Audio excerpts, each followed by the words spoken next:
Hello दोस्तों, कैसे हो आप सब लोग। आई होप आप सब लोग अच्छे होंगे, अच्छे से पढ़ाई कर रहे होंगे। मैंने जो पहले 4 लेक्चर्स पढ़ा दिए हैं आपने उनके नोट्स बना लिए होंगे।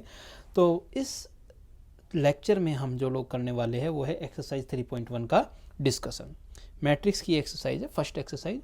इस एक्सरसाइज में जो कॉन्सेप्ट यूज होंगे वो सिर्फ ऑर्डर, नंबर ऑफ एलिमेंट्स और इक्वालिटी ऑफ मैट्रिक्स को लेके just these 3-4 types of basic concept will be used here. So first question discuss करते हैं।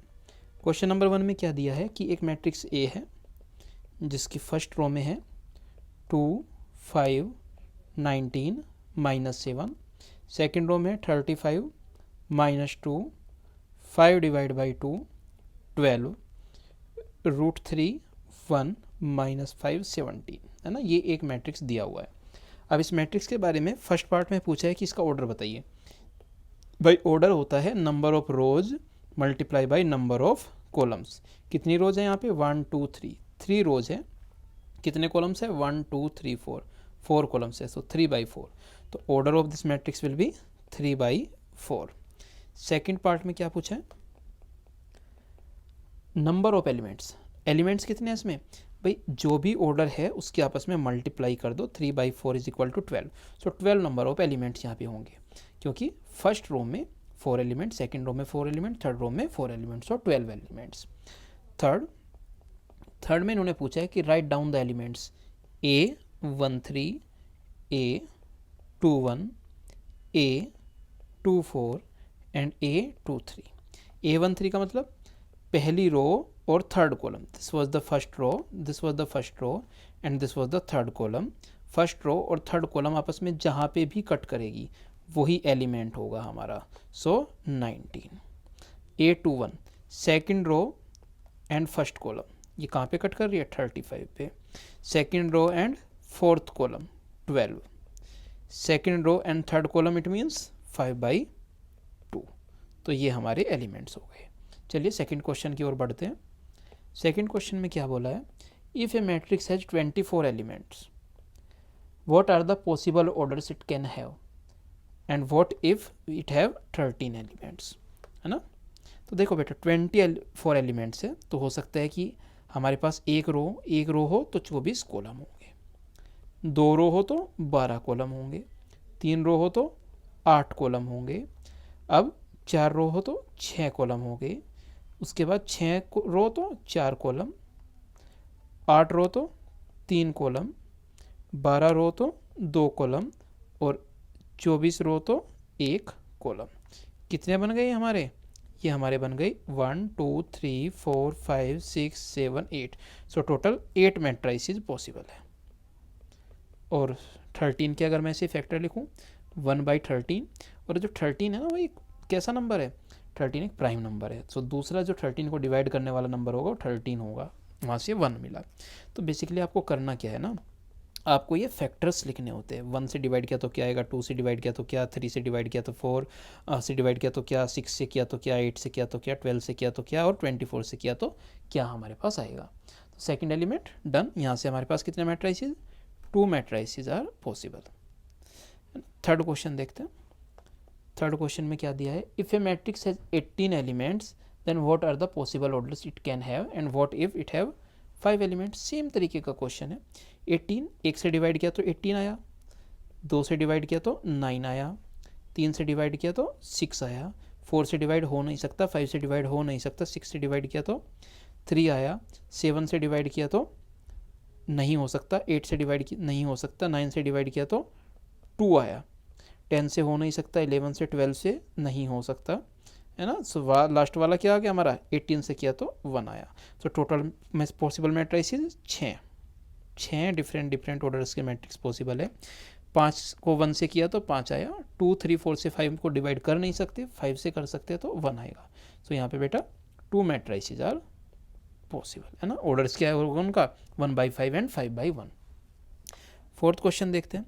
फोर्थ क्वेश्चन में क्या दिया है कि construct a 2/2 matrix. 2/2 matrix it means A11 first row first column, first row second column, second row first column, second row second column. ये एक 2/2 matrix है जिसको मैंने ए नाम दिया। अब ये क्या कह रहे हैं कि इसके एलिमेंट्स इस कंडीशन को सेटिस्फाई करने चाहिए, that AIJ is equal to I plus J whole square divide by 2। ये फर्स्ट पार्ट है। सेकंड पार्ट में क्या बोला है कि इसके एलिमेंट्स जो ए आई जे है उसको आई डिवाइड बाई जे को सेटिस्फाई करने चाहिए। और थर्ड पार्ट में क्या बोला है हमको, इसमें बोला है कि ये a i j is equal to I plus 2j whole square divide by 2 को सेटिस्फाई करने चाहिए, है ना। तो a i j is equal to I plus J whole square upon 2। आपको निकालना क्या है बेटा, आपको यहाँ पे A11, A21, A12 and A22 ये चार चीज़ें फाइंड आउट करनी है। तो इसका मतलब आपको A11 निकालने के लिए इसमें आई और जे दोनों को 1 1 से रिप्लेस करना है। रिप्लेस किया तो क्या मिला, 1 + 1 whole square divide by 2, 2 whole square is 4, 4 divide by 2 is equal to 2। A12 निकालना है तो आई को 1 से, जे को 2 से रिप्लेस किया, whole square divide by 2 that is equal to 3 square divide by 2 that is equal to 9/2। A21 किया so 2 + 1 whole square divide by 2 again 3 square divide by 2 that is equal to 9/2। और A22 किया तो 2 + 2 divide by 2 that is equal to 4 divide by 2 it means 2 square, 2 square will be 4। भाई ऊपर आया 4 का square 16, 16 divide by 4 will be 4। तो ये चार एलिमेंट्स आ गए। यहाँ से अगर मैं मैट्रिक्स लिखना चाहूँ तो मेरा मैट्रिक्स क्या बनेगा, 2 9/2 9/2 4। ये आपका मैट्रिक्स ए आ गया। चलिए अब सेकंड पार्ट करते हैं।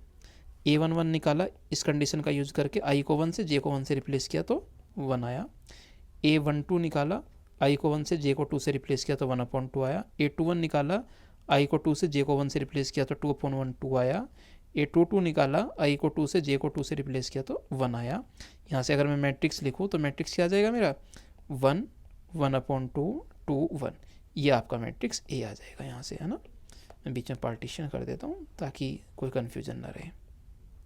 अब थर्ड कंडीशन में A11 निकालना है। A11 किसके इक्वल हो जाएगा, 1 + 2 whole square divide by 2 that is equal to 3 square 9/2।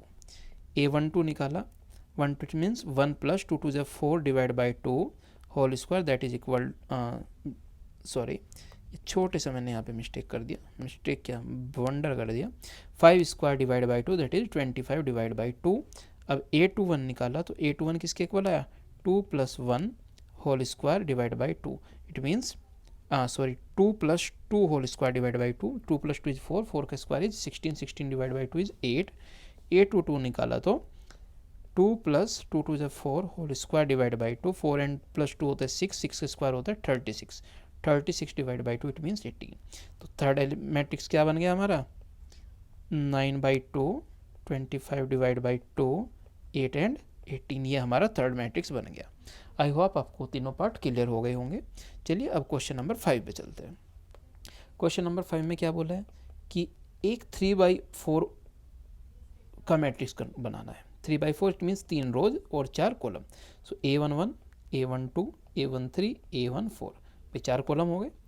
A21 A22 A23 A24 A31 A32 A33 A34, है ना। रो वाइज कॉलम हम लिखते हैं, ये हमें 3/4 का हमने यहाँ पे बनाना है। और कैसा बनाना है, किस कंडीशन को सेटिस्फाई करे। फर्स्ट तो है that AIJ is equal to 1/2 modulus of -3i + j का, और सेकंड है हमारा AIJ is equal to 2i - j। तो बेटा अब मैं ये सारे के सारे जो दिए हैं ना, ये सब के सब एलिमेंट्स फाइंड आउट करूँगा। लेंदी क्वेश्चन होने वाला है तो बी पेशेंस, है ना। A11 किसके इक्वल, 1/2 -3 + 1, -3 + 1 इज -2, -2 का मॉडुलस आ गया 2, 2/2 हो गया 1। A12 1/2 -3 + 2 that is equal to, -3 + 2 होता है -1, -1 का मॉडुलस होता है 1, सो 1/2। A13 1/2 सेम एज आई को 1 से किया और जे को 3 से किया तो आगे हमारा 0। एंड A14 अगर मैं निकाल लूँ, -1/2 -3 + 4 that will be equal to 1/2। अब मैं बेटा यहाँ पे क्या कर रहा हूँ कि इस तरफ ही एलिमेंट्स निकालते चल रहा हूँ, सेकंड पार्ट को मैं आप लोगों पे छोड़ दूँगा, है ना। अब A21 निकाला, A21 किसके इक्वल आया, 1/2 -3 × 2 -6 + 1 that will be equal to 5/2। A22 निकाला तो a22 1/2 माइनस 3 टू जा -6 plus 2 that will be equal to -4/2 2 आ जाएगा, है ना। a23 निकालूँ, भाई लंबा क्वेश्चन बन रहा है बहुत। 1/2 एंड 2 3 जा 6 प्लस 3, यहाँ से आपका आ जाएगा 3/2। और भाई लास्ट वाला अगर हम निकाले a24 that will be equal to 1/2 -6 plus 4, it means यहाँ से आ जाएगा -2/2, -2 का मोड 2 आया, 2/2 विल बी 1। भाई थर्ड निकालते हैं, अरे बहुत लेंदी बन गया। a31 किसके इक्वल आएगा बेटा, 1/2 -3 × 3 -9 प्लस 1, तो -9 प्लस 1 8 आएगा, 8/2 हो जाएगा 4। a32 निकालूँ, a32 किसके इक्वल आएगा, 1/2 -9 plus 2 that will be equal to 7/2। और a33 निकाले अगर, 1/2 -9 प्लस 3 -6, 6/2 विल बी 3। और a34 मेरे भाई, a34 आ जाएगा 1/2 -9 प्लस 4, इट मीन्स 5/2। अब बेटा इन सब एलिमेंट्स को लिख देते हैं मैट्रिक्स ए में। ऊपर लिख दूं या नीचे लिखूं, ऊपर ही लिख देते हैं, बेटर रहेगा। a11 1 था, a12 1/2, 0 1/2, ये 5/2 आया, ये 2 आया, ये 3/2 आया और ये 1 आया। यहाँ से 4 मिला, ये 7/2 आया, ये 3 आया और ये 5/2 आया। तो ये हो जाएगा आपका मैट्रिक्स ए। अब बेटा जो सेकंड पार्ट था आपका ये वाला, ये जो आपका सेकंड पार्ट था, इसको हम निकालते हैं नीचे की तरफ, है ना। सेकंड पार्ट को यहाँ पे करते हैं। बल्कि मैं सजेस्ट करूँगा कि सेकंड पार्ट एक होमवर्क दे देता हूँ आपको, इसको आप लोग ट्राई कर लेना, बहुत आसान सा क्वेश्चन है। 6th क्वेश्चन पे मैं पहुँच रहा हूँ। एक काम करते हैं बच्चों, 6th 7th 8th 9th 10th ये जो है हम इसी वीडियो के कंटिन्यूशन के पार्ट 2 में करते हैं ना, सेकंड पार्ट में करते हैं, अदरवाइज वीडियो बहुत लेंदी हो जाएगी, उससे आप लोग बोर फील करेंगे। तो मैं यहाँ पे सेकंड पार्ट निकाल के इस वीडियो को क्या करता हूँ, नेक्स्ट में करता हूँ। सो सेकंड पार्ट अब निकालते हैं। यहाँ पे सेकंड पार्ट में aij कितना दिया हुआ है, 2i माइनस j। तो a11 निकालना है मुझे, a12 निकालना है, a13 निकालना है, a14 निकालना है। पहले निकालते हैं। a11 it means 2 - 1 that is equal to 1, a12 it means 2 - 2 that is equal to 0, a13 it means 2 - 3 that is equal to -3, a14 it means 2 - 4 is equal to -2। अब a21 निकालना है, a22 निकालना है, a23 निकालना है और a24 निकालना है। अब a21 किसके इक्वल हो जाएगा, 4 - 1 दैट इज इक्वल टू 3, ये हो जाएगा 4 - 2 दैट इज इक्वल टू 2, ये हो जाएगा 4 - 3 दैट इज इक्वल टू 1 और ये हो जाएगा 4 - 4 that is equal to 0। Next में हम क्या निकालेंगे, a31, a32, a33 और a34। मेरे भाई जब a31 निकालेंगे तो फर्स्ट एलिमेंट देखो, 3 × 6 -1 is equal to 5, 6 - 2 is equal to 4, 6 - 3 is equal to 3 and 6 - 4 is equal to 2। तो यहाँ से अब मैं मैट्रिक्स बना देता हूँ अपना A, जिसके फर्स्ट रो के एलिमेंट थे मेरे 1 0 -1 2, सेकंड रो के एलिमेंट थे 3 2 1 एंड 0 और थर्ड रो के थे 5 4 3 एंड 2। सो दोस्तों इसी के साथ हमने एक्सरसाइज 5.1 के पहले 5 क्वेश्चन, जो कि मुझे लेंदी भी लग रहे थे, हमने यहाँ पे सॉल्व कर लिए। क्वेश्चन नंबर 6 7 8 9 10 हम अगली वीडियो में करेंगे। तो आप बने रहिए, इस चैनल को सब्सक्राइब करना, वीडियो को लाइक करना और अपने दोस्तों के साथ शेयर करना बिल्कुल ना भूलें, क्योंकि इस चैनल पे ऐसा कंटेंट आपको मिलेगा जो आपके बोर्ड्स के लिए, CUT एग्ज़ाम की प्रिपरेशन के लिए, NDA स्टेट लेवल एग्ज़ाम के लिए बहुत ज़्यादा इंपॉर्टेंट है। मैं सिर्फ आपको NCERT की थ्योरी नहीं करा रहा हूँ, मैं आपको वो थ्योरी करा रहा हूँ जिससे कि आपके क्वेश्चन आपके एग्जाम्स में बन सके। बनने के बाद आपको ऑब्जेक्टिव अप्रोच समझ में आए कि क्वेश्चन को करने की ऑब्जेक्टिव अप्रोच क्या रहेगी। तो पहले तो फर्स्ट प्रोसेस में हम सीख रहे हैं सिर्फ बेसिक, सेकंड प्रोसेस में हम उसको इम्प्लीमेंट करना सीखेंगे कॉम्पिटिटिव एग्जाम्स में। तो गाइज चैनल को सब्सक्राइब जरूर करिएगा। Thank you, bye bye.